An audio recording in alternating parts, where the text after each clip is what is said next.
अतिशय कमी आहेत. आमचं सरकार त्या ठिकाणी येऊ द्या, तुम्ही आमच्या सोबत राहा, आम्ही तुम्हाला खऱ्या अर्थाने त्या ठिकाणी सन्मान देऊ. परंतु या सगळ्या लाडक्या बहिणींनी महाविकास आघाडीच्या कुठल्याही भूलथापांना त्या बळी पडल्या नाही.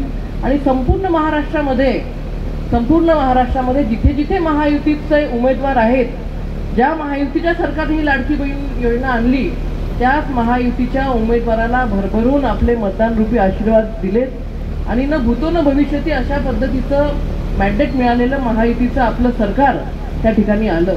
आणि मग हे सरकार आल्यानंतर आपल्याच सरकारने त्या ठिकाणी आपले सहकार मंत्री यांनी घोषणा केली, लाडक्या बहिणीची पतसंस्था त्यांनी उघडण्याचं त्या ठिकाणी घोषणा केली. आणि मला आनंद आहे की या लाडक्या बहिणींची पहिली पतसंस्था आपण चिखलीमध्ये त्या ठिकाणी उभारली. आपल्या रक्षाबंधनच्या शुभ मुहूर्तावरती आपल्या महाराष्ट्र राज्याचे आदरणीय महसूल मंत्री चंद्रशेखरजी बावनकुळे यांच्या शुभ हस्ते